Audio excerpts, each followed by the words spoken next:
of Wheel of no, just kidding. Trustless Degens. Yes, sir. This is the crypto podcast where we talk about all things insert buzzword here. So it could be macro, it could be micro, it could be those dreaded NFTs or Solana.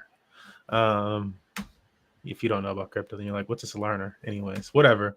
Uh, we talk about it all here, and typically to start this show off, we like to go around the circle here with our hosts and get everybody's opinion on the market recently, how they're feeling about the market.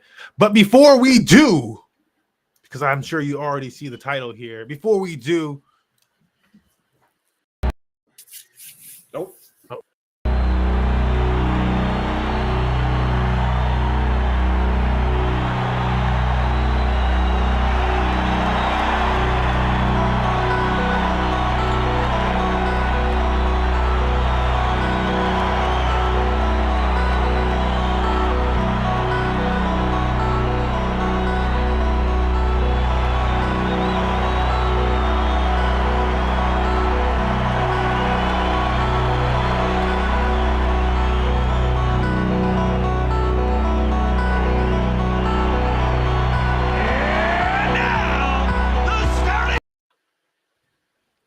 that's right. Now the starting lineup. I had to play it because the Bulls are back, baby. The Back to Bulls back to are back. back. Back to back. Oh my goodness. How's it make you But feel, let's start man? things off. How does it make me feel? I mean, I feel great to still be here, to not have been tricked by all the naysayers, to really be here for the technology. Me too, All man. of it. It was a fun bear market, you know. It was cute. It's cute. We're in interesting times. No more on that. Resident Normie, how are we feeling about the market today? His name's Dude, Infinite. I know, dude. I'm gonna forever be perma bear. I feel like, but yeah, I'm still bearish. Bear. You're feeling bearish. Yeah. And What I mean, makes you bearish? Yeah, go ahead. Well, I mean, the last time we started this, I was like, I was like listening to a few things, and like we really might go to war with China.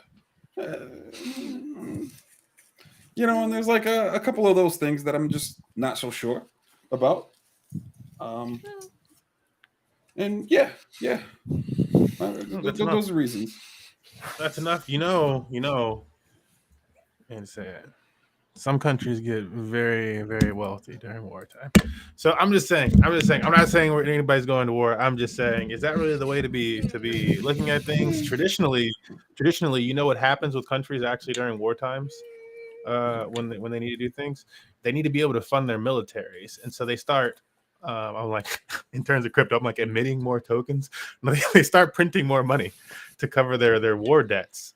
And like they just have to increase their balance sheet. They find reasons to, and so the money go boom, and it can make your economy do whatever in the short term. But yeah, I don't know. For assets like Bitcoin, it's a special situation where we get to see whether or not they perform the way that they're supposed to in these special scenarios. But no more. I digress. Rex Satoshi, how are you feeling about the market lately? Well, the market seems like it's active to me. So that's I feel like everyone who hasn't left the market is active, and we're kind of reshuffling and seeing what we think is positive that we can lean on, and For shizzle, I'm positive on just stocks, crypto market. Not really the world peace market. I think that might not be looking very good, but yeah, everything else. So when has it ever? And when has it ever? And the market is trending up. So Yeah.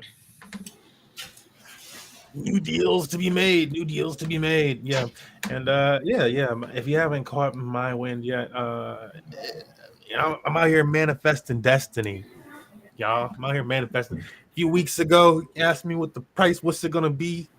Infinite says, Smurf, I want your take on it. I ended up doing a prediction at the end of the stream. We ended up doing a prediction. That prediction so far is coming true.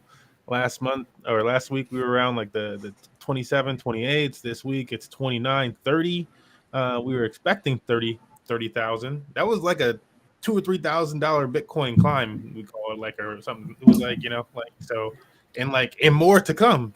If it all happens, it's gonna be pretty crazy because it's like, yeah, we're going up to like 34. So, say in an extreme situation, we break 40, like, bam.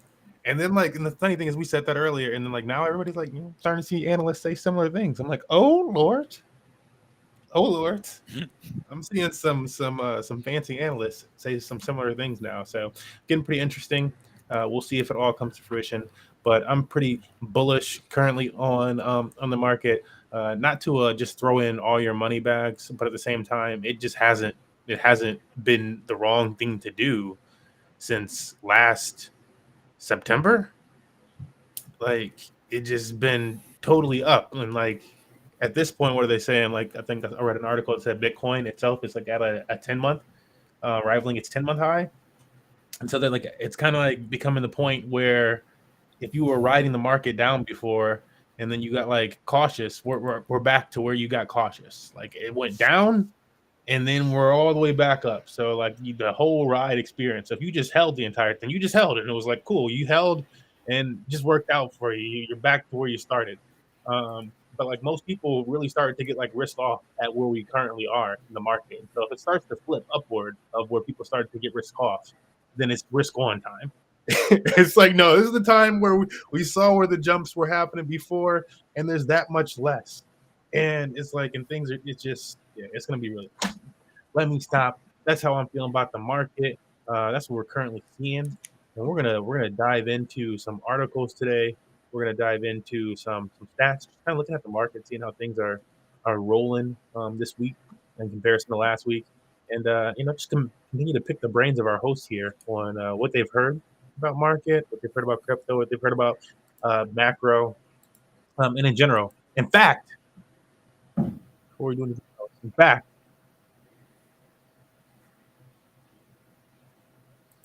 I want to be silent for a second, make it awkward. Infinite. Yes. I'm curious. What's like something that you've heard recently? We have to have like Normie Corner. I'll make you a graphic and stuff. I promise. It'll be great. We'll have rainbows and stuff, and like, I don't know, it'll be like very vidilic. Don't do the rainbows. But come on, in velvet. Nah. But anyways, what's like an interesting thing? I'm sure you've heard something interesting in business or whatever. Just what's something interesting you listened to or like read this week? To be fair, nothing about business. Even if it's like something like through like earsay, you're like, oh, that sounds interesting in macro or whatever.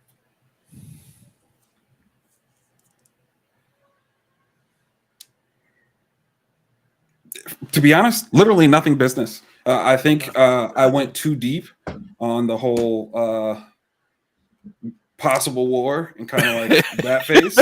So it's like all the articles and all the things that I'm seeing is like purely that, and then I'm like piecing things together, and I went down this weird rabbit hole to where I like learned about submarines and how dangerous they are, and like they're like mini floating fortresses with like upwards of like 330 nuclear missiles that have like 12 nuclear warheads on them that can blow up cities in like a 300-mile radius. So it's like, okay.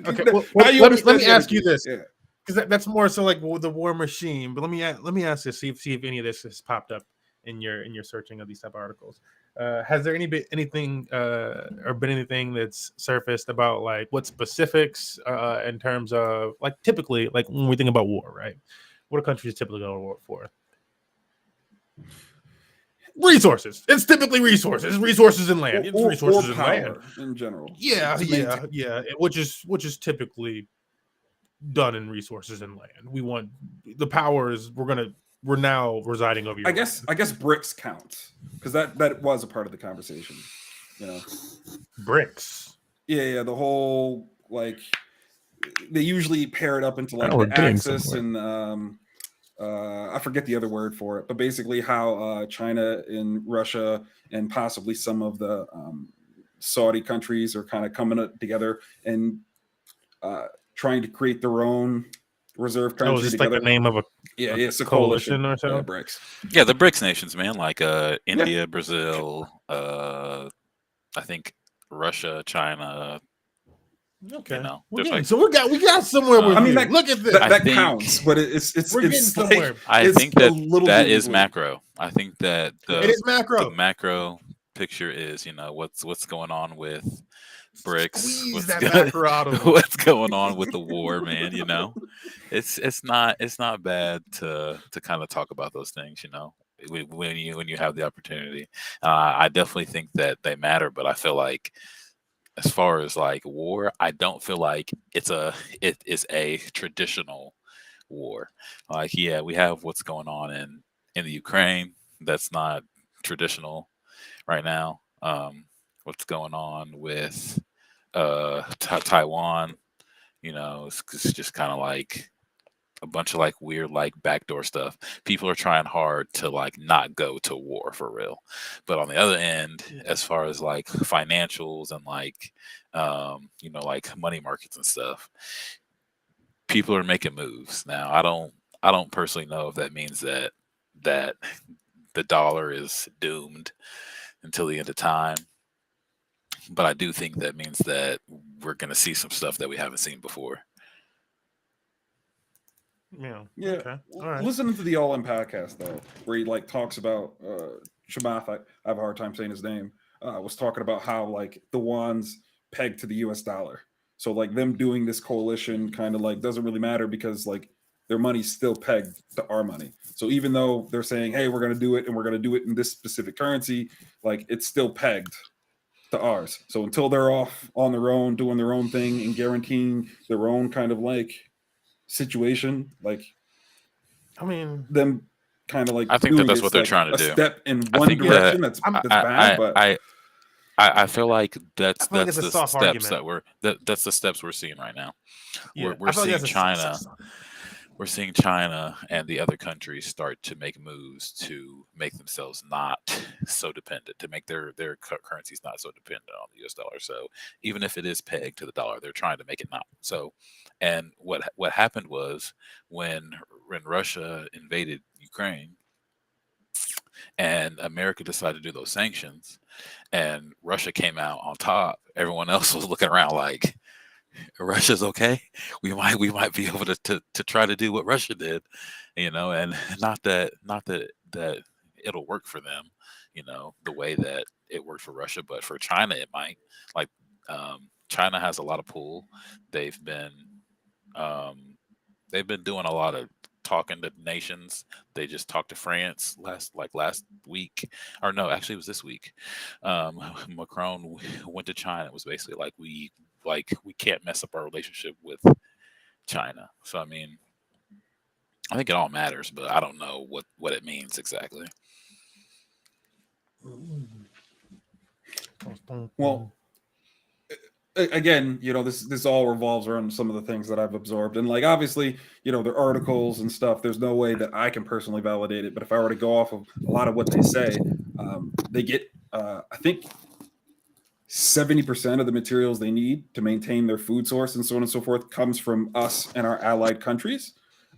So it's like this weird conundrum of situations to where although they might want to move off of the reliance, they just don't seem to have the both industries and the specific talent necessary to create some of the things like fertilizer to kind of maintain their whole kind of situation. So if something did happen, it would kind of drastically derail what they got going on, and that's if that's true, because I don't think it would be smart for anyone to try to go to war right now with each other because of how dependent we are on each other.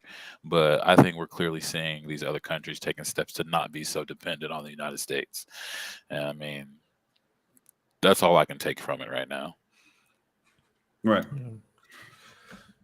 Yeah, and I'd say my biggest takeaway from this is I feel like is a good correlation with one of the articles we have paired up here today, as well as kind of this narrative that I've been hearing more so across the market lately. I'll just call it the market because it depends on like what forum or whatever I'm on.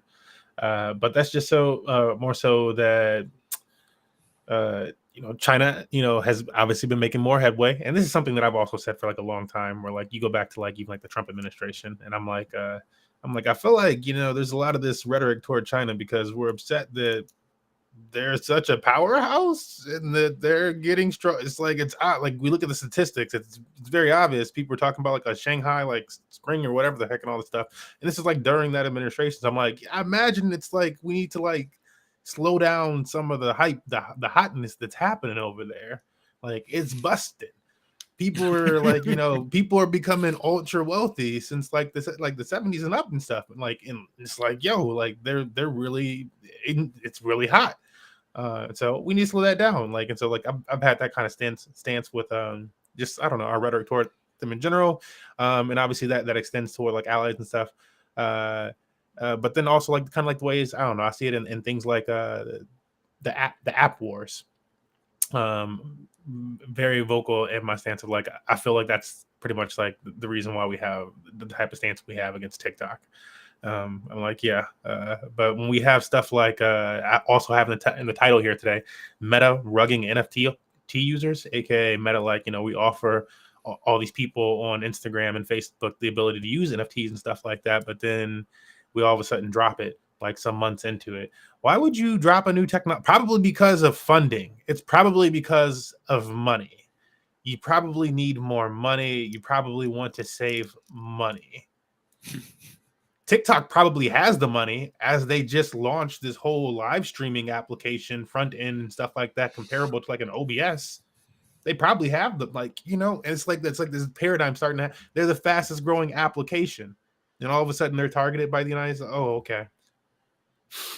And it's like maybe we shouldn't have targeted Facebook. Well, we had to like control them. We can control them, but like, yeah, I don't know. It's that type of battle, and now we're seeing it more so on this. I don't know. This global stage of monetary policy. Earlier, we saw that on in the war with like Russia doing things with like switching to Bitcoin for like speaking of that whole.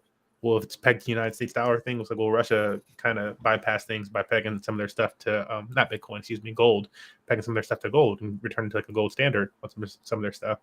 And I don't know. I just think that in general is a soft argument because it's very similar to the type of argument being somebody in crypto that you hear against cryptos or whatever. People are just like, well, crypto won't be viable until people are only, they're doing transactions in Bitcoin. And it's like, well, depending on where you are, that's already happening.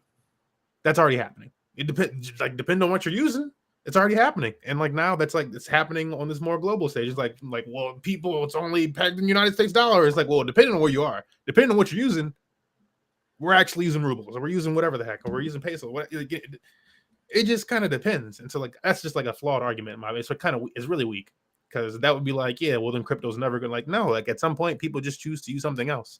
Like it's totally possible, and it's possible to use multiple at once too. That's not like impossible. Like it's not impossible, like because one is more popular, like a more popular measuring system, then it just that like I don't really make sense. That's not a good. That's not strong. That's very straw. That's very straw. Can feel like it can be burnt up really easily. My opinion, like there's nothing to say. But let's check out the markets today. Unless like I don't want to just move forward. Is there any comments before we move forward? No, that's good. Cool. All right, let's check out the markets today. Separate. What was that? What'd you say?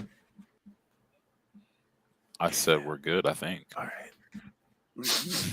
Yeah, that's definitely what was said.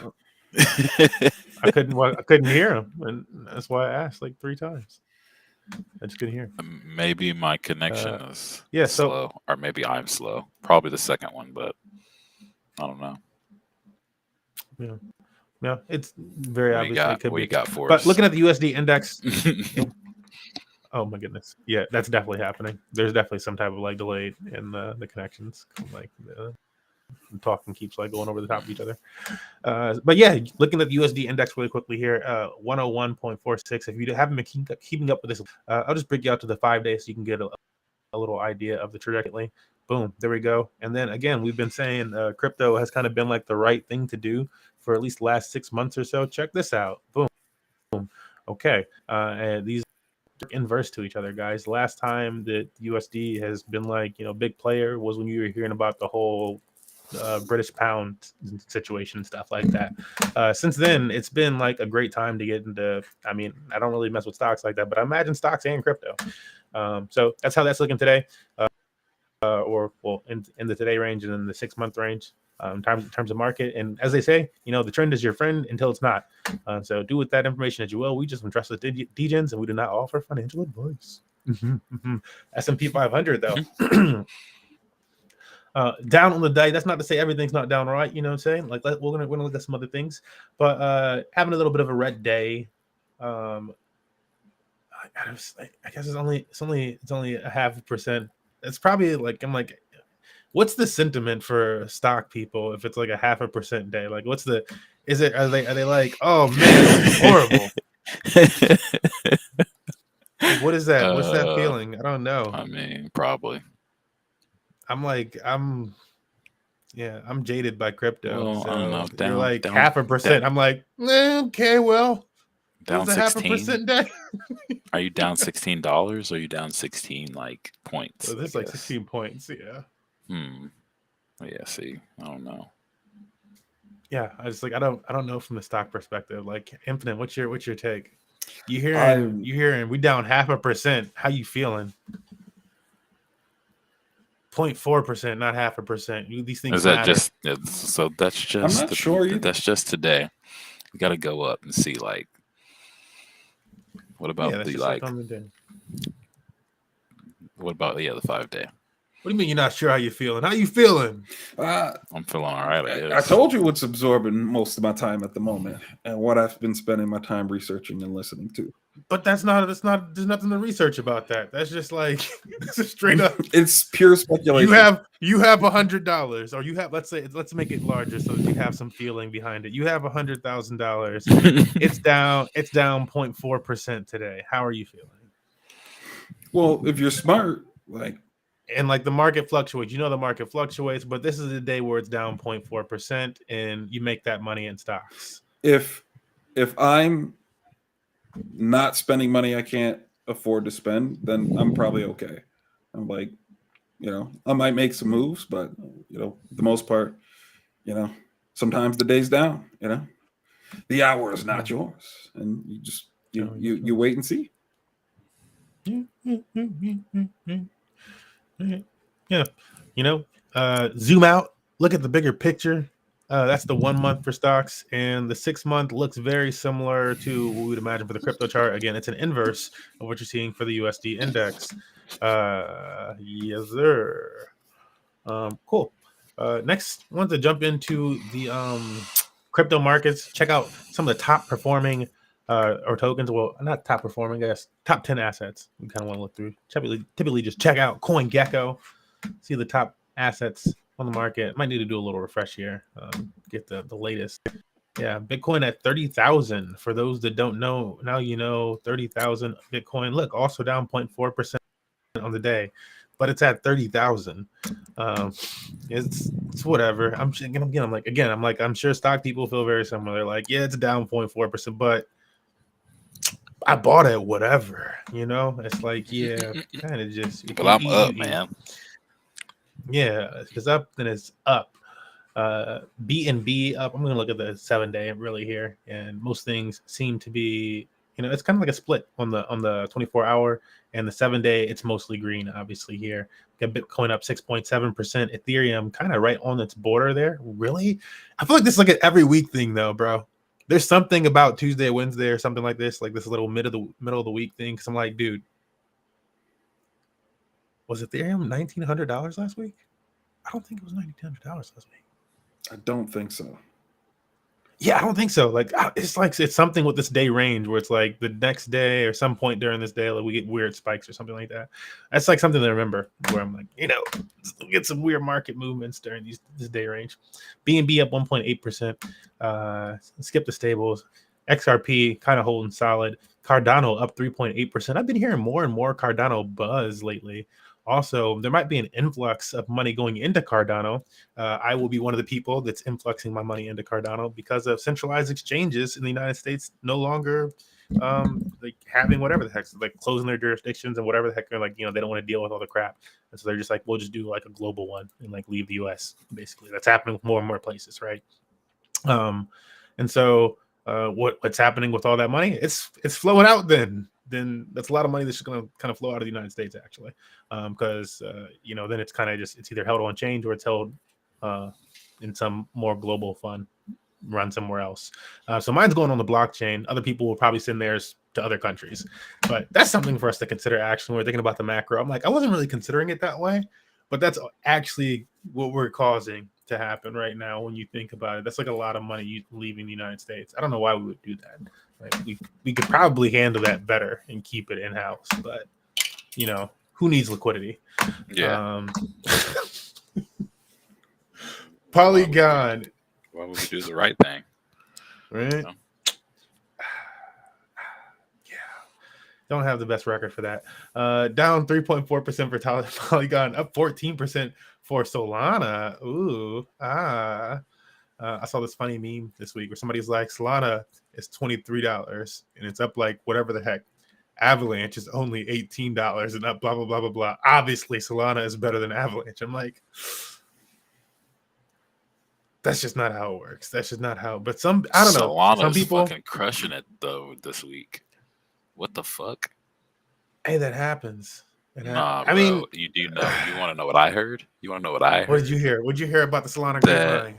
The FTX found $7.3 billion in the crack of someone's asshole, and they're getting ready to start back going up again. That's what I heard. Oh my goodness. Solana's up 14%. Look up FTT and see how much that's up. Oh my goodness. I mean, that would explain the Solana spike, right? Because I was seeing FTX 2.0 trend earlier today. I did not have time to look into it. I was like, oh, that's something. 78%. This is fucking dirty. This is dirty. This is some dirty ass shit. This is a 24-hour, y'all. This is some top signal. This is top signal type shit right here. So the government gotta be like, yeah, FTX, you can launch again. Go ahead. We fucking hate CZ too. Go ahead, launch again. Let's see what happens. The $1 billion. So what about the people that like? Because if you ask me, that's not their $1 billion that they found. I mean, it's someone else's, right? They owe people money. So yeah, that's gonna be fun to watch. I guess I'm gonna stop ranting about that. Yeah, it's interesting. I would see from an economic, play devil's advocate from an economic standpoint. I would say you got to think about why people get bailed out in these situations. Anyways, somebody is better at making money, and you're more likely to let the person that's better at making money handle the large sums of money so that they can actually make other people whole, versus sometimes allowing other, well, how are you going to figure it out? And it's like, you know what? I was about to say the most un-American thing. I'm like, you know what? I'm gonna go pick it. I'm gonna go wave my sign. It's like sometimes you have to do more than wave your sign. Sometimes you have to actually push forward for something. There's not that that's not the right thing to do. It's go ahead and get that notice for your thing. But sometimes if you're just waving your sign and you're never trying to push some type of petition or something like that, it's only so far that you're gonna get. It's only so far that you're going to get. That's more so the analogy. So we'll see.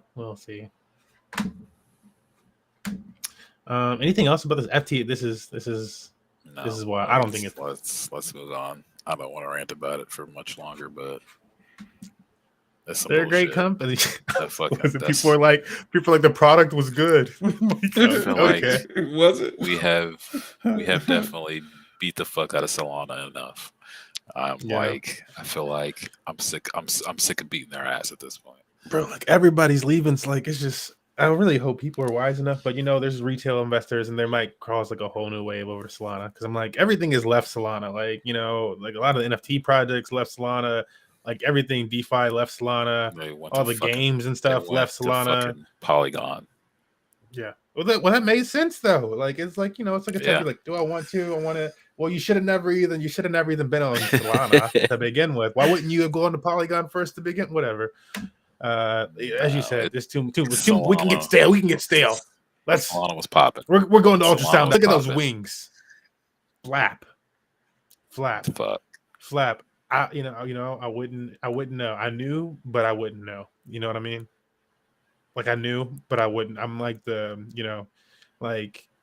I heard there was a party happening, but I'm not invited.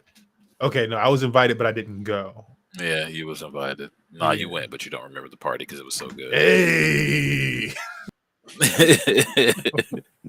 this is the party that's so good. This Ethereum chart in the 7 day. That's looking pretty drastic. Let's expand this a little bit. They keep giving you this short time frame now. Longer time frame. This is just looking, guys. It's gonna hit over 100,000 Ethereum negative supply. That's like the burn. Look at the burn. 400,000 over 400,000 burned. Negative supply. Almost was just getting crazy. There was once a time when this was like kind of just like rocky, and now at some point it's gonna turn back up because nothing goes in it. Who knows? I don't know, man. This is pretty good. This feels pretty good to be able today. Meow. How are you feeling about your Ethereum? Infinite sold the top last time, guys. Did you sell the top? You sold all your Ethereum, didn't you? No, I'm still holding on with what I have. I don't remember how much it is. It's just sitting in the wallet. So probably good. Proud of you. Okay. My little Ethereum soldiers are holding on. So I got a little bit ETH, a little bit of ETH out there doing some work for me. Man, trying to find some stuff. I've been taking a hold on like fishing on things lately, but today I went and found some things that I'm looking at. Yeah, I'm trying to look at that ZK ecosystem, but I'll hold that for a little bit in a second. I wanted to ask both you, Satoshi, and the Infinite, because I think you had mentioned this in our chat the other day, and I forget what the response was. Do either of you hold the Bitcoin? Are you the Bitcoin holders? Oh my goodness, I gotta get this thing online. I don't think I have any Bitcoin, to be honest. And if I do, it's a little from our original buy when you're teaching me. And I think I converted it to something else. Because I think this is way back in our BNB days. Mm-hmm. Okay. And Satoshi? I got some Bitcoin. You got a little Bitcoin? Okay, all right. Man, there was a period in my life where I had to sell my Bitcoin for rent slowly, and a little piece of me died every time. I was just like, don't really want to part ways with it. Can't we sell the car? Can we sell the house instead? Just live on the street. Oh my goodness, anything but my Bitcoin. Did not want to sell any of it. You're just like breaking off small fractions, just like, okay, this will do me for so long. Oh my goodness. And you just know it's going to go up over time. So it hurts, folks. It hurts. All right. Moving on past this, we're going to check out Token Terminal, which is going to kind of lead us into some of these other segments of the night and wrap things up with some articles that we found to be fun. So I've been checking out Token Terminal lately during these podcasts or streams, whatever you want to call it. And still not good at navigating it, apparently. Dashboards where we wanted to go. Boom. What does Token Terminal do? It basically breaks down in terms of revenue. So how many fees they're earning, fees specifically that go toward the protocol. So fees that can do something and benefit of the protocol or its users. So yeah, it's a good way to kind of to see what's popping in the DeFi ecosystem. You gotta finding tools like that, really one of the ways that you get that alpha. While I'm bringing this up, are there any tools like this that you like to use, Satoshi? Anything like are there any alpha tools you would share with us? I've been using some Telegram bots to track the taxes on some of these tokens, finding out where they're, where they're going with those taxes. I haven't used Token Terminal. I remember we looked that's at high it level. last time. I still like Dex tools. I still like to look at DeFi Llama here and there.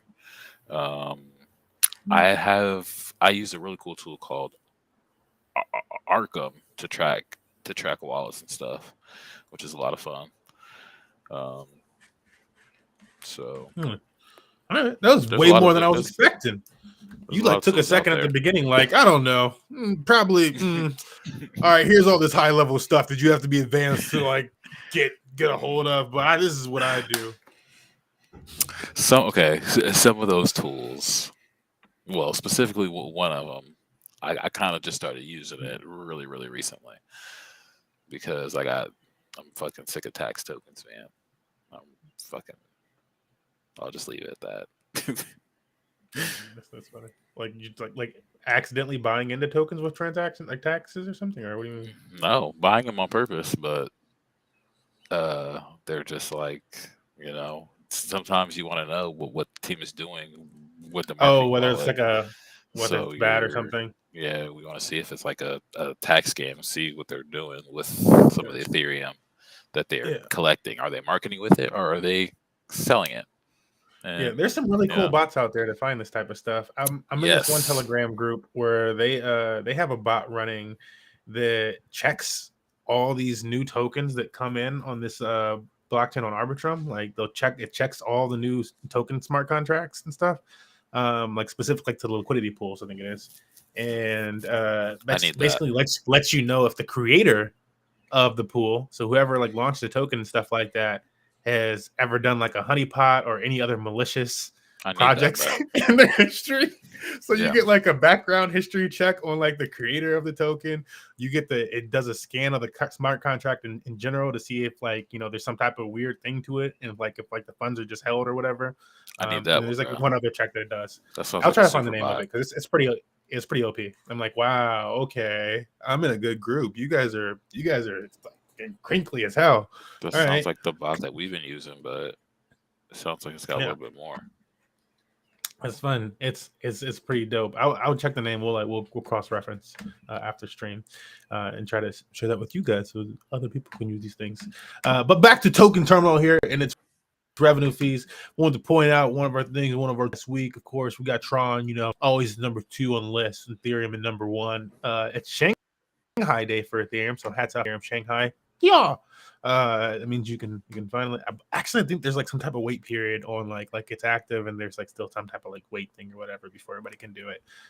But yeah, ETH is now liquid. ETH is now liquid, and it didn't just fall apart. Yeah, it just appears to be bullish. It was not a buy the rumor, sell the news type of event. It's still up, so it appears to have been bullish. It's very interesting to kind of war game what's going to happen with Ethereum right now, because what people assume is that people are just going to be able to start, that everyone's going to sell their Ethereum. But what's interesting is that the Ethereum stakers are down. Like they're down on the Ethereum that they put in. Not all of them can unlock at once. So some of them can sell, but all of them can't at one time. And I don't think they will. Think of all the people now who will be able to stake Ethereum and not have to wait to unstake it, or have to wait to to be able to do what they want to do with it. A lot of people are like, especially me. I'm even if I had the Ethereum, I'm not staking that shit. Like, I was like, to wait for the Ethereum Foundation to tell me when I can take it out. Now you can just you can go on there and play around. So I think it's bullish long term, especially. I definitely think so, because I think exactly what you're saying. I think it being liquid like this, and as long as it's working, it allows bigger funds to actually test the waters with Ethereum, where a portion of their portfolio might specifically be allocated to Ethereum regardless. Like it's just like, we have to buy up this much Ethereum for the portfolio. period. What do you do with that Ethereum? Stake it. You know, stake it somewhere. What's the safest place to stake it? Like just on the network and just run about, just to earn. So we're just gonna earn off of our Ethereum anyways. And now it's free to go. Stake it and unstake it. So like I don't know, it just makes that more possible. Whereas before, as like a hedge fund or something like that or whatever like level, I really doubt they would like got the permission from whatever investors to be like, yeah, just go ahead and put the money in that. So if something never. Go ahead and do it. No. Ain't no millionaires nowhere being like, yeah, we just what's wealth preservation? Like, I don't think so. I just don't think so. But I digress. I wanted to point out something fun here on the chart here. Of course, use this to find out is there anything in the top here or popping out on this chart? Let's find like any type of alphas really quickly. Aura Finance has been making its way like in this list recently. I wouldn't slight them. I think they were made by the Balancer team. I just found out recently. So, but it's interesting to pay attention to them. I don't know what the heck Art Gobblers is, but why are they on this list? Seriously, why is Art Gobblers on this list, guys? Maybe look into that. Everybody else looks pretty big. I'm just saying, right? Though, like who and what are you? It's what are NFT, you doing here? I think. Is it just an NFT itself? It's got to be like a gallery or something, or like a marketplace or something. But I don't know. Maybe it's like loans or something with NFTs. And then like the one that I really want to point out here is Level Finance. Yes, 5 million. So up another $1 million in revenue over the 180 day, aka 30 day. Since we've been looking at this thing, what's it look like when we close this down a little bit? Up here in the top in the 30 day range now. I've been shouting this thing out since it was it was down over here, and I was like, "What you doing in this list? What? What? It's all the way over. It's all in Filecoin, one of the like most well-known tokens in crypto for people actually in crypto. Synthetics, one of the biggest protocols in DeFi. Period for synthetic assets. Same thing with Lido. Another one of the biggest, and Lido has the benefit of running lately, like been running with Synthetics too. Synthetics gained a lot of ground because it was like a real yield protocol, this and that. And so they were able to survive the bear market and do really well. A lot of people flocked to Synthetics. Same thing happened with Lido and this LSD or liquid staking, Ethereum, liquid staking derivatives narrative. A lot of people flocked to Lido. So they had a lot of benefit of that from that. How the heck? And the same thing with Arbitrum. Everybody was running to Arbitrum to get gains on Arbitrum and everything like that. So it makes sense that Arbitrum's up here. Make sure that, all these other things are up here. Why is Level up here? So we bought Level last week. We're going to make a Level bag after like watching it for so long. We bought it at like $7.20. It quickly went up to like about $7.40. Fedor. Oh no. Why are you doing this? Level today is at 907. 907. Yeah, that's a nice little increase. It just keeps going up. I heard it's about to go on Binance. Look at it, baby. There's a reason it's up here. Like the protocol feed back in and like buying up, like just doing crazy stuff in the protocol, like feeding itself. It's feeding itself, and they're getting more volume on the platform itself. They're making like $200,000 a day in like protocol revenue on the low. There was one day they did 800,000, almost $1 million. Kind of eating. They kind of eating over there, bro.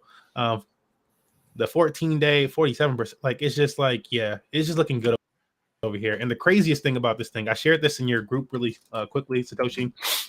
But when I was doing my research on Level, because I started to do a thread on them, yes, they have a Level token, which is what we've been talking about, but they also have a governance token, which they actually just launched about, it's probably on its like second week. It's like 2 weeks old or something like that at this point, right?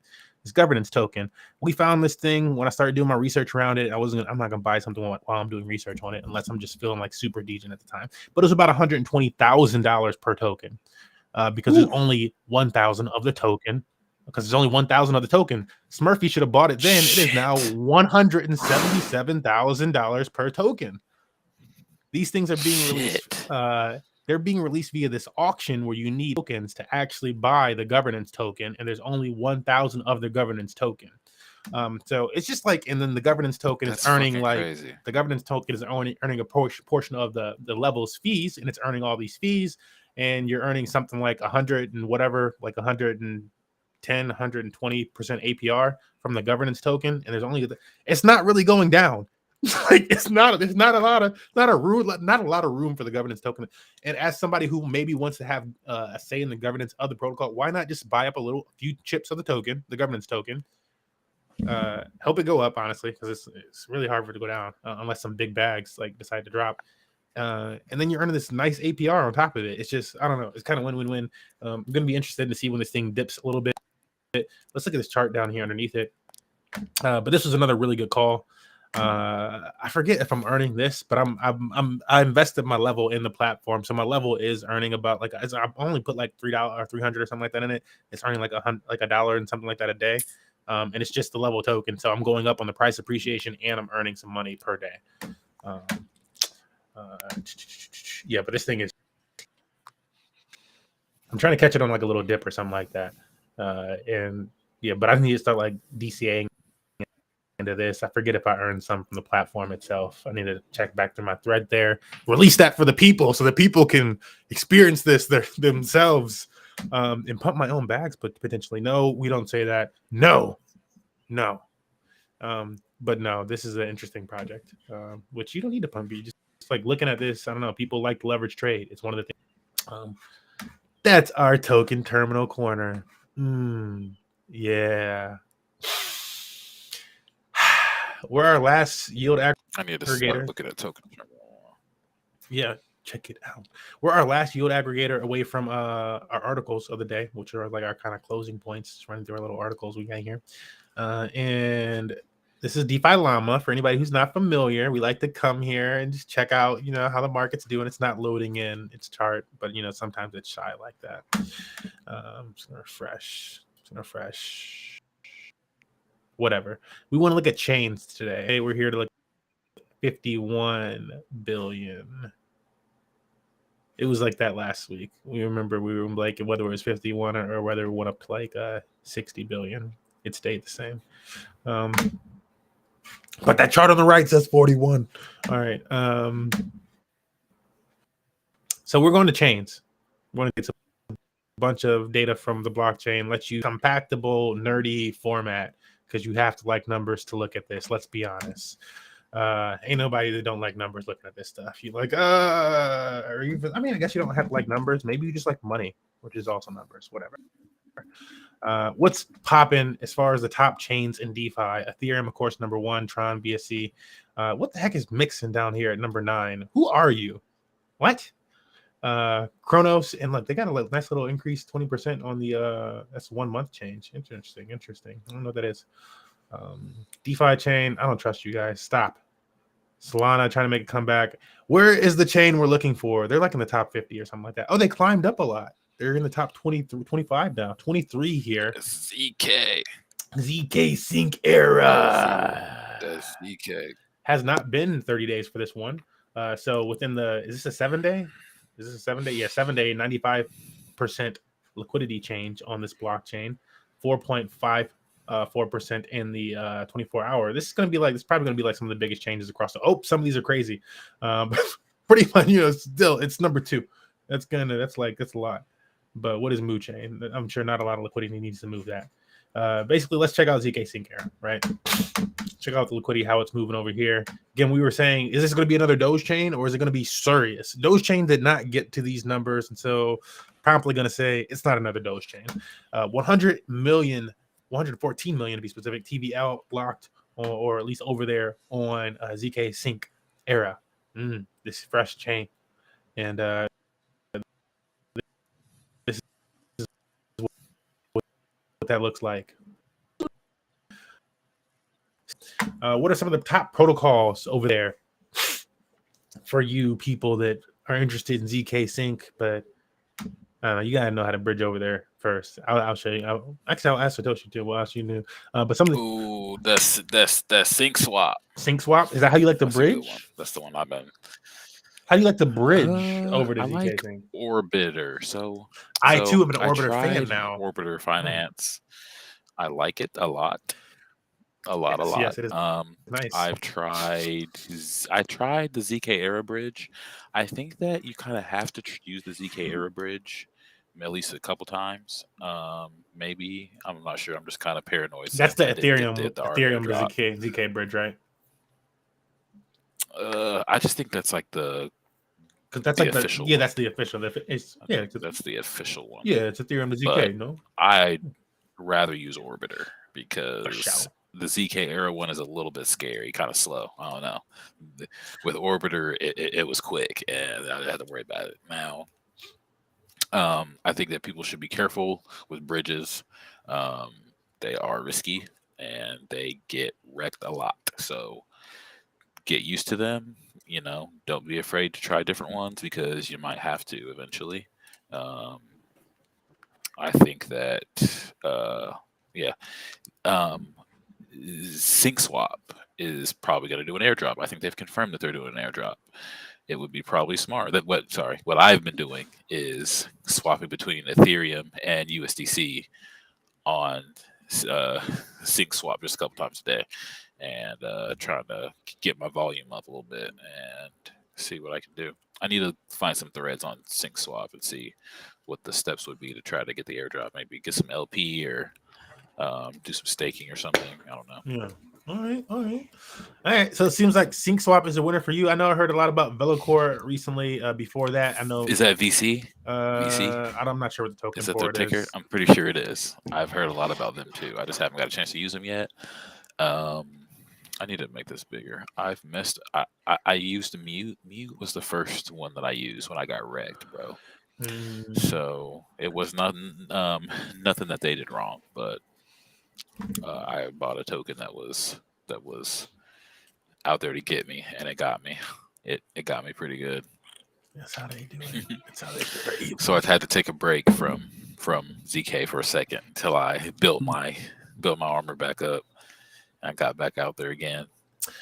But I'm interested in Velcor. I think that one, there's a lot of hype on that one. Yeah, I forgot what was I think it's that one. And I'm about to deploy some more serious bags over to ZK. And by more serious, I mean like more than like $20. Like I very much tiptoe when I'm like experimenting with new things. I'm like, this and that. And I'm pretty sure you can confirm this for me if you even looked into this. But does Orbiter revoke the smart contract like when you like give access for the bridging? All I know is I'm gonna have to look into that. But what I know is that every time it might be MetaMask or it's Orbiter. I'm not sure, but because MetaMask has like updated the way that their security stuff works. Yeah, where you have to like approve a certain amount to ever be spent. Yes, anyways. But I've noticed on Sync Swap, it makes you do it every time you want to swap. You want to swap a token. Every time you have to approve a certain amount. So if it does, that's a pretty cool feature to me. I mean, yeah, I've been looking at a lot of tokens that make things easier for people who are kind of either more apprehensive or more kind of like myself, who's more of like I think of myself as a lazy investor. People who don't like to, or people who don't have time. People who don't have the time to kind of, do all the things that we have to do all the time to get to where we need to go in crypto. Which is simply use beefy.finance. See, nah, I ain't using that. I'm just playing.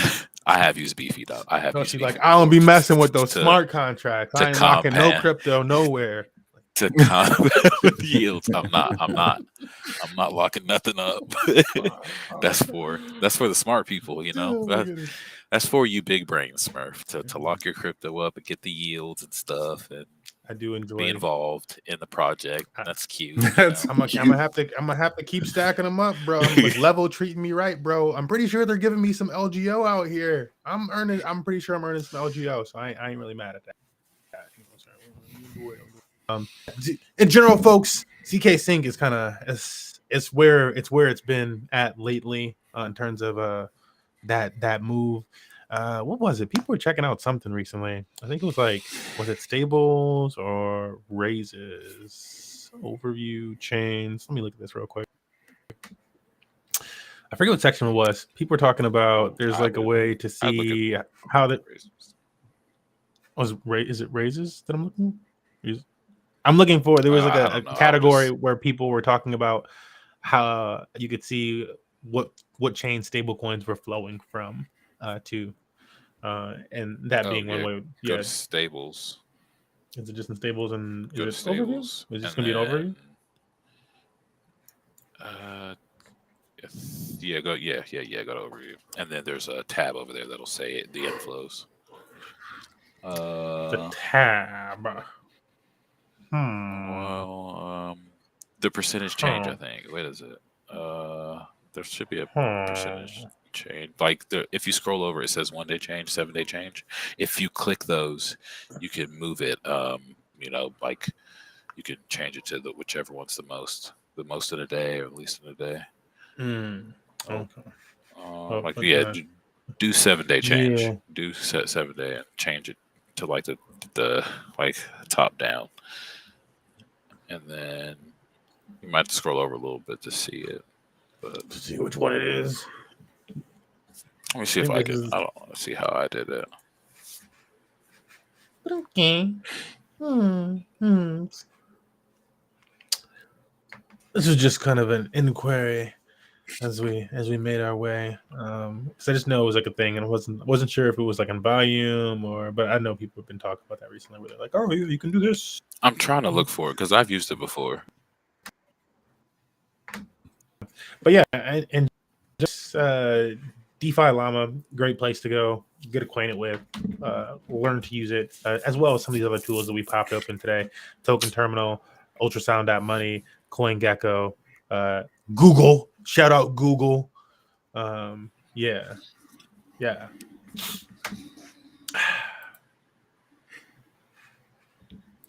Okay, wait. I think you go to chains on stable, and then you go to stables, and then you go to chain, and then you just click that 7 day change right there. And right now, looks like 30% on Aptos. Do you want to share my? Can I share my screen? Oh yeah, there you go. Yeah, we're looking at the same thing now. There we go.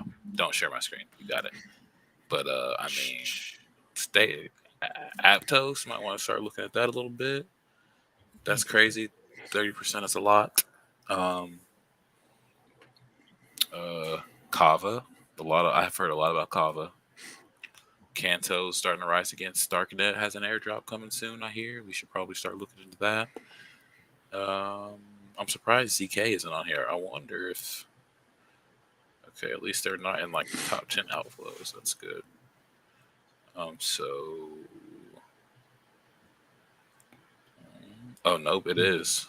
It looks like it anyway. Yeah, so Zksync is negative 7%, 7 day change for stablecoin outflows. So for outflows. Interesting. No. Yeah, I'm just looking at the 7 day change of their stablecoin. So it's negative 7%. So that basically means that their stablecoin is coming out. Interesting. Well, and this changes every week. Like it's crazy because I haven't seen Aptos up here or Starknet up here really. Like the last, I haven't really checked this in a while, in probably like a week though. But I like this stat a lot. I don't know. I feel like it helps me see where the money's going. It's important to follow the money. Follow the money. Speaking, check the price of Aptos too. Oh, you want to see that? No, I'll check it. Okay.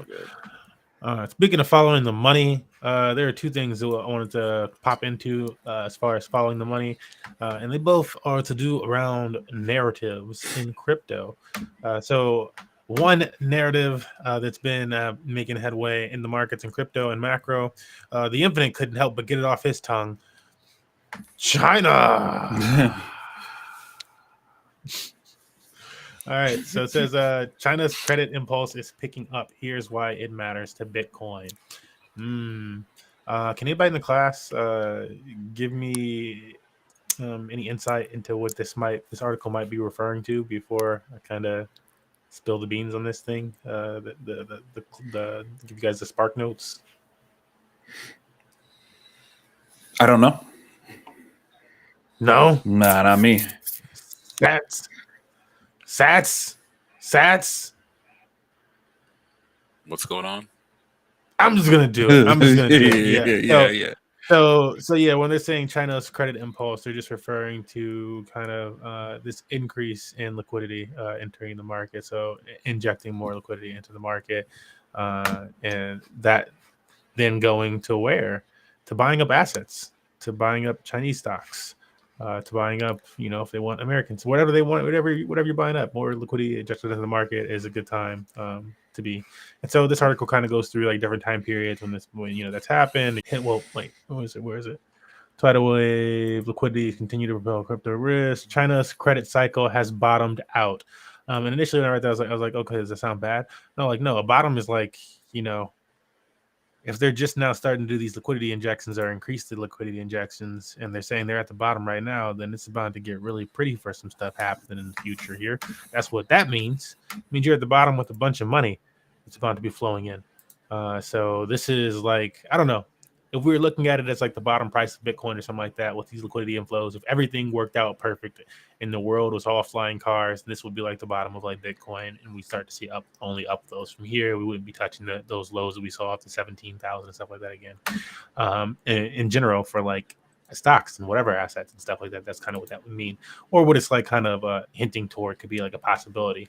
It's kind of like the feel that you get from this entire article. So to see if that will play out, but we also mentioned some stuff to kind of makes this make sense earlier. Yeah, any feels before we leave China? Nope. Great wall. People love that wall. Hong Kong was talking about they were going to start some like crypto banks and start investing in Web3. I seen a screenshot of a CoinDesk article, I think, that was talking about China kind of getting serious about Web3 now. Nice. Yeah. Interesting times we are in. Times there to change. And what was it? I saw something else about Chinese. What was it? Oh, I was listening to Curve Cap, which is like, I forget what his role is in the Curve project, but he's like one of the like bigwigs at Curve, like one of the largest DeFi protocols. So he does these live streams and stuff like that. They really don't get like a lot of people and stuff like that in them, other than like crinkly. It's like 8 people at a time or something like that. And I'm like, this is funny sometimes to me, because you're like, oh, this is somebody with like alpha, and like there's like 8 people chilling. But yeah, he was like mentioning that these some Chinese group came to Curve and was trying to get a gauge passed or like whatever for their pool, and it was like what is it? It's like pricing or pegging to like the yuan. So like kind of like the evidence thing of like, whoa, and everything's not pegged to the United States dollar. And I'm like, whoa, the United States is being really anti-crypto. They won't like regulate correctly. We're having crypto companies and stuff like that leave, to the point that I'm getting notices in my email about like move your assets out like to some other exchange or to your wallet or something like that. And then the Chinese are coming over here on this guy, like, who's running one of the biggest asset holders in DeFi, and talking about, they're trying to peg the yuan to these other stablecoin assets and stuff like that on our platform, and we need to make sure it's all legit before we can go forward with this. And it's like, okay, like it already happens. Like certain cryptos, like my thing is like certain crypto circles, you already just calculate things in Ethereum. Certain crypto circles, you already just calculate things in Bitcoin, and yeah, the yuan and all these other currencies haven't been really big in crypto. It's really just been about USD for the last since crypto started. But when you go to like Curve and stuff now, there's a lot more euro popping up in crypto and stuff like that. There's a lot, all these other currencies and stuff. People like I've seen like the Swiss franc and stuff. Like these other currencies are starting to make headwind, and especially since we're like scaring people away. I don't know, it's becoming interesting. It's gonna be interesting to see how long like that kind of like survives as like crypto's like, de facto, this is kind of what we want to measure that stuff in, like, because there's not, it doesn't really matter what you measure in, like, like the same amount of yardage or like space or is going to it's going to be the same amount of space, whether you call it a yard or a foot or whatever. It doesn't really matter what you're calling it. It's the same amount of value. And so it's just going to be interesting to see like whose thing wins out. Are we all going to be driving on the left side of the road or not? I don't know. Any last comments on China before we move on to our next fun narrative? China. No, sir. China. Okay, cool.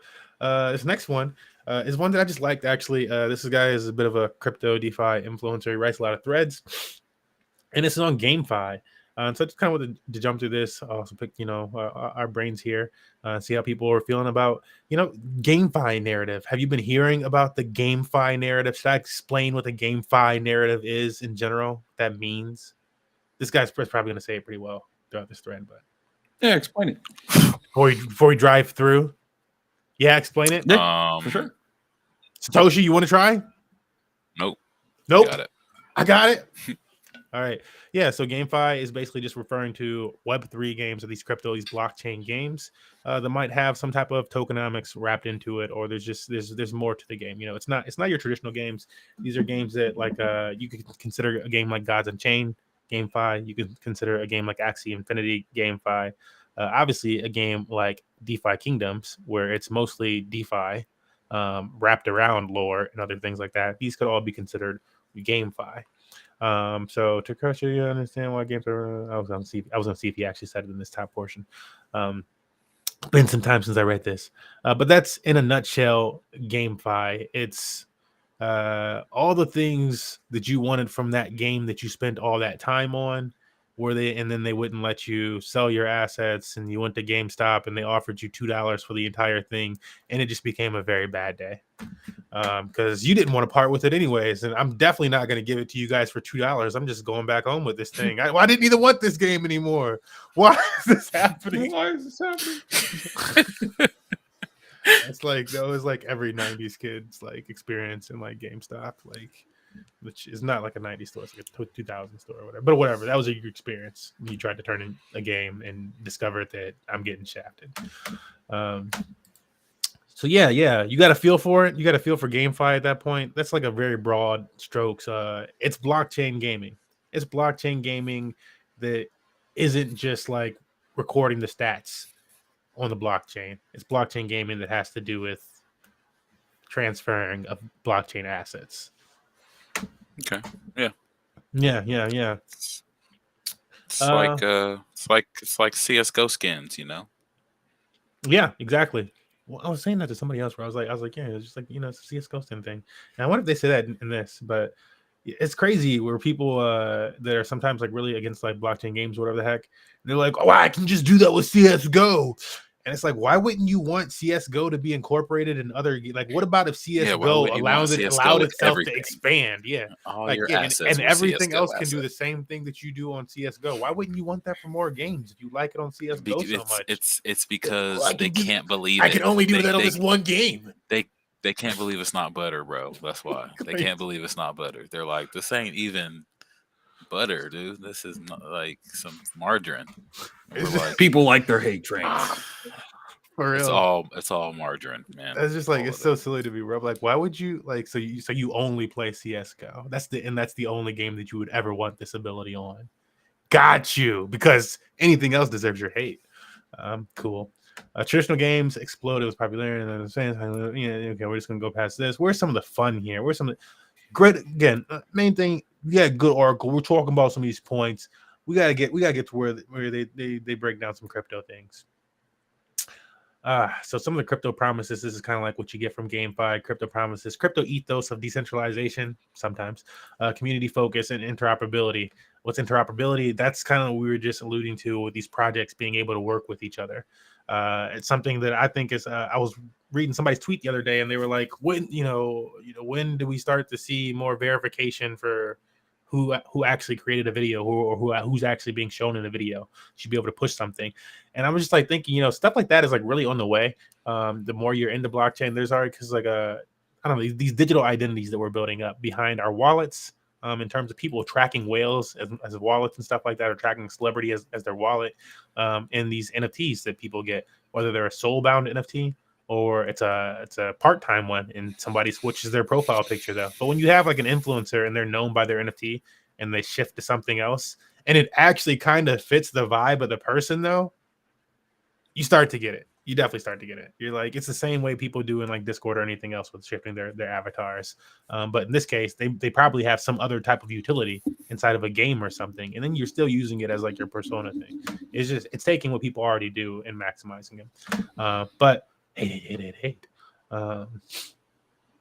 Game economies. So we kind of mentioned this. So game economies have their own part forever. So RuneScape, CS:GO, Team Fortress 2. It just has some examples of some games with their own big economies. I forget those. EVE Online. There's all types of shit out there. Yeah. Like, yeah, and it's not uncommon for people in games like World of Warcraft to actually like or Pokemon, as Satoshi will tell you, to try to sell things in the game. It's just not built into the game. Satoshi over here buying Pokemon off of people for the newest games and stuff like that. Like, you know, and people be shiny hunting. They just be buying shinies and stuff. But like, they just don't make it possible for you to just do it. Like, you know, sometimes the way that you maybe want to do it. Like, yeah, I'll just pay you the money. Just do it. And they just don't incorporate it in the game. It would be so much easier if you could do it with crypto. There are CS:GO markets out there that use crypto. There's a lot of stuff out there now.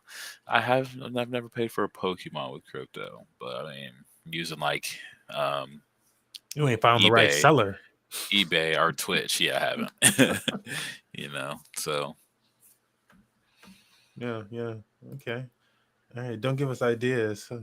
Send a bunch of switches out to people, have them work for us, and farm some shinies.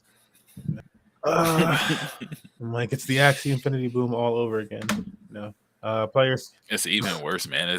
It's just bots, bro. All you gotta do is get a bot to work for you. You don't have to fucking get a person. Just get a bot. Rubber band that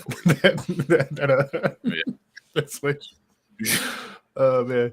Okay, so gamers can basically monetize their time with crypto. So because crypto creates these open economies, it creates this money flow and stuff like that. And I've been doing this for years after I discovered cryptocurrency.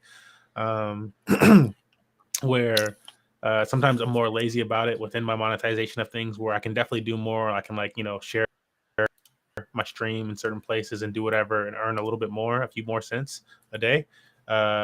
And I often think back on that because I'm like, dang, if this is me like 4 or 5 years ago, I would still be doing these things for sure, because I want to build up any amount of like 10 cents, 20 cents every single day and do these things. But I've gotten kind of jaded where I'm like, okay, I'm making like a decent amount of money because I've been doing it for so long. That don't really matter to me. And makes me go, Smurf, you need to go back to the 10, 20 cents on everything, to just especially because I know how big it builds up to. Like, if I could just continuously do this from 10, and that's what does keep me doing these games and stuff like that. Other than the fact, like, it needs to be fun for me. I'm not gonna do something that's not fun or that I don't enjoy. But that's also something like, it's like, yeah, why would I not? Like, you know, I know dang well it's gonna pay me back, 10, 20 fold in X amount of time. Like, you know, again, great example of GameFi with me is playing Gods Unchained early. Gave me an airdrop. You get a bunch of money from Gods Unchained. Boom. And now people are talking about, what are the top gaming tokens people are talking about? All the big streamers and anybody into like higher level crypto. They're talking about IMX and like the stuff that they just gave you for free, like a bunch of it. It's like poof. And now it's getting its own like chain and stuff like that. It's own, it's already got its own chain, but its own Polygon ZK EVM, where it's going to be used as a gas token. So more and more utility. It's just like, bruh, yeah. You ain't never had a traditional game give you this before. This stuff alone, GameFi alone, if I was going to, my pitch to GameFi alone, why people should try it if you're a gamer, it has paid me more than I have ever spent on any amount of video games. I have earned back every single cent that I have ever spent on video games from GameFi. Facts. And that's it. And like now, granted, I was never a person that just had tons and tons of money to spend on stuff, but it's more than I've ever spent on games that I've just gotten back, and I ain't been doing it as long. So there's that.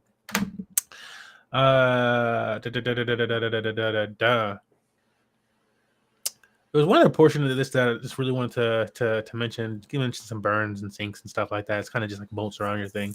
But the last thing that he mentioned in this that I like really vibe with was this portion where he talks about the future of blockchain games and these systems that reward people, specific to free to play games. He was talking about. I think he's like comparing it to like Fortnite and whatever.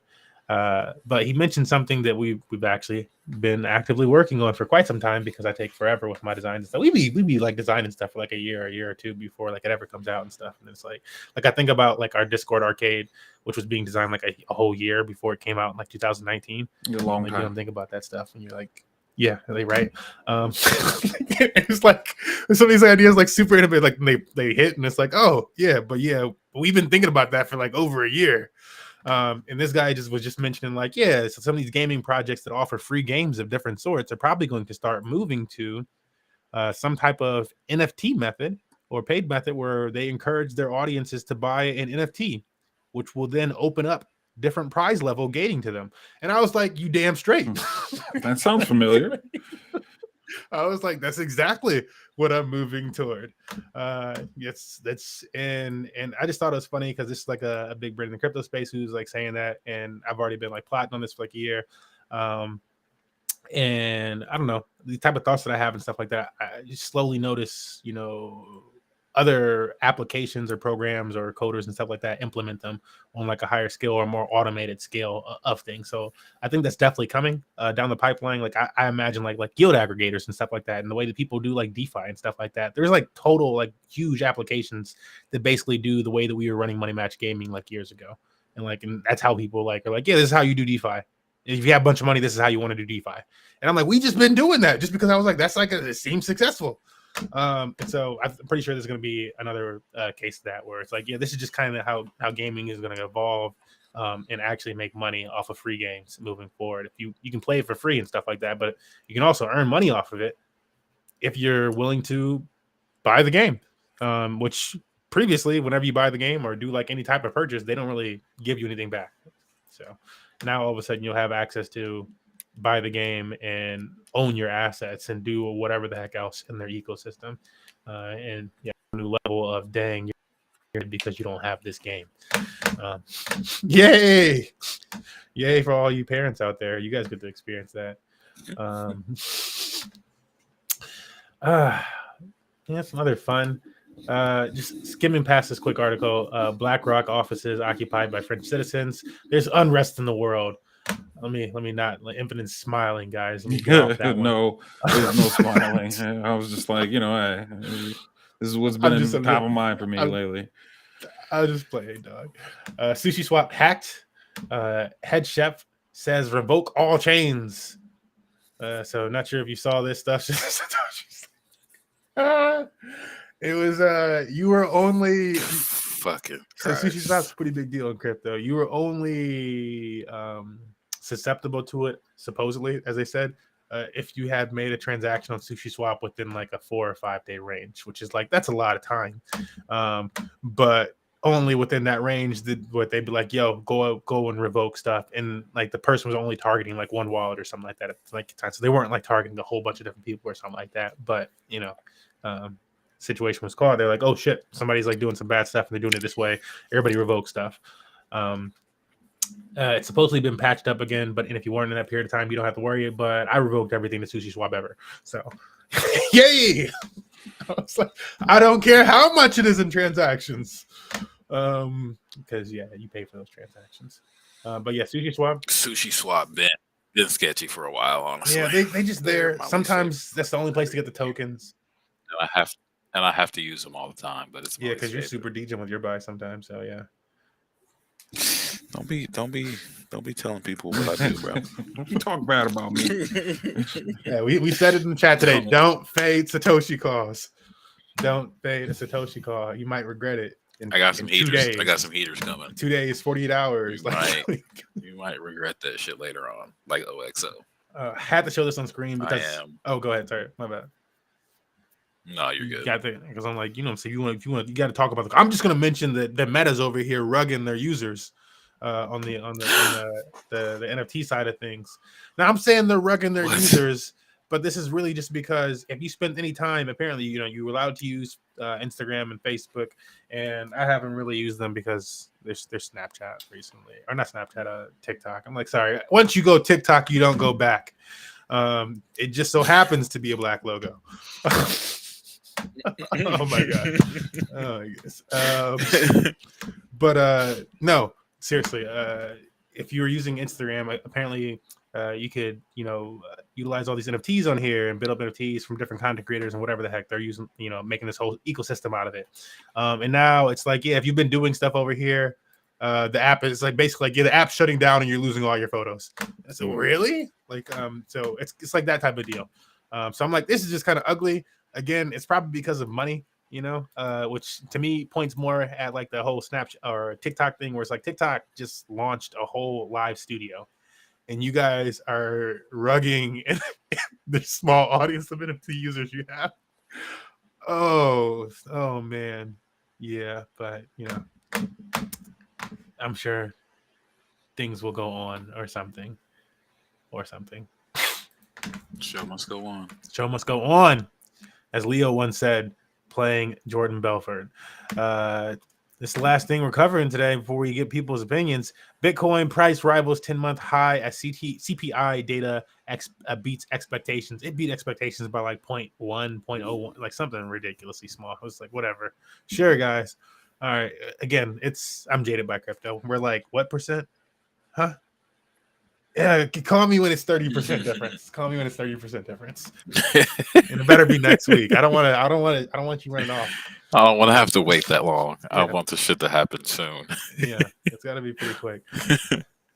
But yeah, yes. The real meat and potatoes here. Bitcoin 10-month high, arriving its 10-month high price.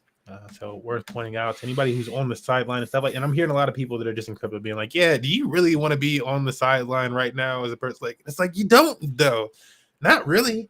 Not if you're like actually if you're into stocks or crypto and you're like, maybe I'll put it in and I'll put like if I was using like an exchange, especially, I would just put like a close, like a stop loss at yeah, we just put the stop loss down here. And so if it drops like $1,000, $2,000, then maybe we just close the position. But otherwise, why would we not just ride this for as long as it goes? Like, yeah. So I don't know. That's kind of where I'm feeling. I had these feelings since Ethereum was like, was it $1,100? And I was like, yeah, how much lower can it go now? Like, we looking at the liquidation price on an $1,100 Ethereum is like $700, bro, on 3x. So it's like, that's not happening. That's not happening. I got to see what liquidation on Bitcoin is at its current price on like a 3x. That's how I like to really like navigate things, wage things. It's like, what's the liquidation for 3x, which is like pro traders want to use like that leverage. What's liquidation? Does it really seem likely that it's going to hit that? If not, a pro trader is looking at this market bullish. They're like, if it doesn't seem likely, then why would you not make money? Like, you're gonna make some money. You got hundreds of millions of dollars. You're not gonna make some money. You're not gonna make a few years worth of taking off in 10 seconds. No, you're gonna make that money. Like, come on, you're gonna make our salaries. Go on. You want to. Yeah, you're doing it. That's what you're doing. All right. Closing things down. Sorry, BlackRock. Sure, that was expensive. Closing things down, bringing this back together. How's everybody feeling about the market? Stoshi? I'm feeling pretty good about the market right now. Seems like people are taking some risks, so looks like that's what's happening. Oh yeah. Okay. I got some pretty cool things to look at, like some airdrops to hunt down and some walls to track. So yeah. Crypto's going to erupt if there's a Zksync airdrop in the next 2 to 3 months, which is like, what is that? Like, it's like May, June, July. So like right after like June, so like in July or something like that. Crypto would freaking erupt if there is another airdrop this year, like the Arbitrum airdrop. Like, and then there's like, it's supposedly Zksync and Sui and like bruh. Layer 0. It's too much fucking money. Starknet. It's too, and like, not if they're of the same size where people are just getting thousands of, like, bro. Especially if they don't fucking rug the DAO. That'd be great. Yeah. Yeah. Which at this point, everybody learns from the previous person. Nobody wants to be the person that made the mistake. So I'm like, it's going to be that much better. I feel like, Yeah. Yeah. It's got to be. Infinite. How you feeling? Well, as the caveat at the end of the show, somebody's making money somewhere, but I'm still bearish, man. You bullish or bearish on LGO? It seems good. It seems good. If you're going that one specific asset, you were talking about level 4 a little while, it was like it's up $2,000 since we showed it. It's up there, but somebody's making money somewhere. But actually, it's 4,000, 5,000. My overlook in general, though, is still bearish. No, still a bear. Still a burra. What's it going to take for you? Like, I got to ask again. What's it going to take for you to flip? But are you just never flip? You're just like always. You're just like, nah. Don't matter. I'm a bear for life. It's not for life. I mean, it's you flip, right? Do you? Yeah. Yeah. Let me know. So like lately, and like mind you, it's not my sentiment. It's just the general sentiment that I get from everybody else. And so the sentiment is like we're still going through some pain. But you're letting that sentiment influence you, and sure, like how you feel about it. Yeah. So it kind of becomes your sentiment. No, you're asking how it's influencing your feel. Sure, yeah. Then becomes your sentiment. Right. I'm just letting you know like where it's coming from. I'm giving why I feel the way I feel, and so like just paying attention to them, and sourcing their information, and using it to inform me, and not enough of us. I believe you guys. Somebody's making money somewhere, It's just in general, like the whole, money markets kind of sucking up. All the companies preparing for this long haul through what everybody's calling the recession and stuff, and I just think that's gonna restrict the market a little bit, and we'll either coast or go down in the long run. And then once everybody's comfortable again and we're like, okay, inflation's down, then people will get back to it. But yeah, that's what I'm waiting for, is for that sentiment to switch and not everybody feel like everybody's trying to rug and get over and scam and all that other stuff, and fun projects that don't make money type of thing. Mm-hmm. Yeah. Is that fair? Do you think that's fair, or you're like, nah, fuck that? It's like, I just feel like it's look, indicators in general are lagging. That's my thing. Indicators in general are lagging, and like the best way to like get exposure to something is to like actually be there and actually be like in it, or whatever it is. It's like to actually like, best way to get exposure to the Super Bowl is actually be in the Super Bowl audience. You can't tell somebody who's been in the Super Bowl audience what it's like to be in the Super Bowl audience. Only they know that. Like you just haven't experienced it, no matter how many things you read about it. And so like, I don't know, it's really going to like this lagging indicator thing where it's like a lot of these things that are eventually picked up. Kind of like this Super Bowl thing is like, somebody who's there, like they hear it immediately. If you ever have text somebody who's at a sports game, like recently was with Michigan and stuff, like they'll feed you stats and like information before you see it on TV sometimes. And they're just like, oh, this just happened, blah, blah, blah, blah. And it's like, yeah, and it comes to you earlier. Because everything else is kind of like a lagging indicator. In the case of like waiting for a lot of these things to happen, to shorten this up, in the case of waiting for a lot of these things to happen, I feel like they're kind of like lagging indicators. Like by the time media and friends and family were asking me about by the time friends and family were asking me about crypto, and the media was talking about NFTs or this and that, blah blah blah blah blah, it was midway through 2021. It was over. And they were talking about Ethereum, like it was 2021 by the time people were talking about Ethereum and sucking up all this energy and yada yada yada. Ethereum was already working on proof of stake. It had already like started the transition.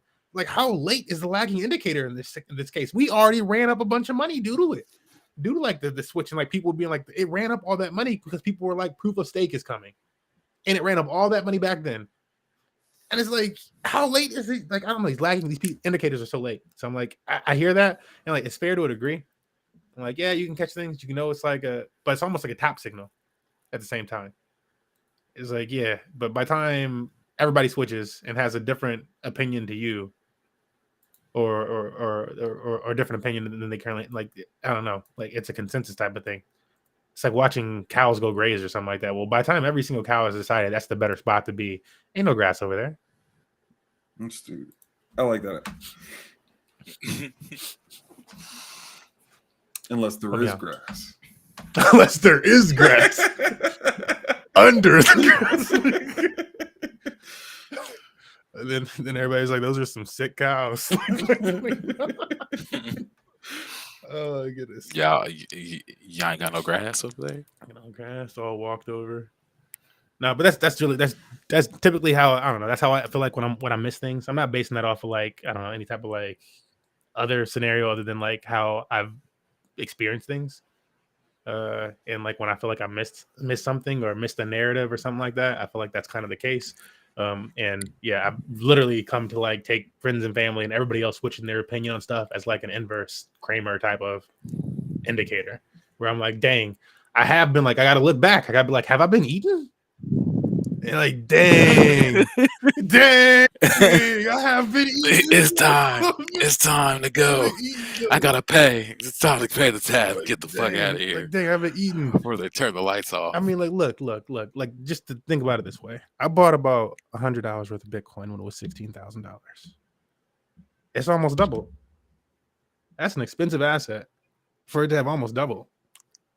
Like, it's almost doubled in a recession. Yeah, in a bull market or a bear market. In a bear market, in a recession, and it's almost double in like 6-8 months or something. Like, you know, like, bro, it's only so like, so yeah. Like, by time, like, if we have another year of me doubling up money 2-3 more times, then like by time they like say like, you know, like, oh yeah, it's the market's bullish. I'm like, it's probably, we got maybe another month or two. Because it's been really nice. It's by that time, I imagine I'm up like 4, 5, 6x on Bitcoin. And it's like, bro, like, then everything else is just like crazy. Like, life don't make sense anymore. And like, yeah, at some point you gotta reverse. Look, and that's like, that's not just me. Like, other people are gonna get way luckier than me. Like, I'm not gonna be the luckiest person out there. On everything you just said just now. Hell yeah. None of that shit about to happen. Hey, could not, but that's just my feelings on the thing. There's no saying that I'm right. That's how I feel. Basically what he's saying, Infinite, is when you become bullish, that's when he's selling all shit.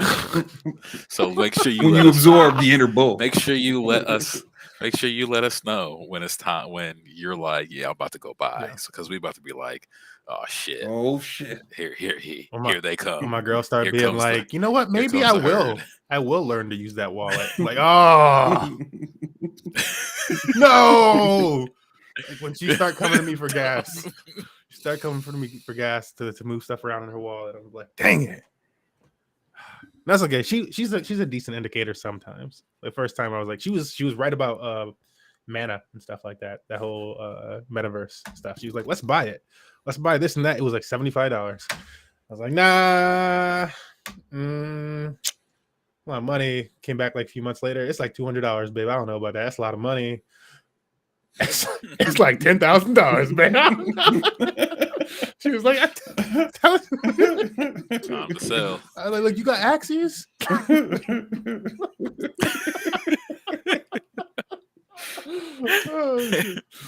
Oh my goodness. All right. That pretty much wraps us up for tonight, though, gentlemen. Do we have any closing comments for today's show? Any closing thoughts? Yes. I don't think so. Yeah. I think we've hit everything. Yeah, we bludgeoned that thing. All right. Thank you for coming out. It's been another episode of Trustless Degens. It's Trustless Degens episode 26. All right. We'll see you guys next time. Deuce. Dose.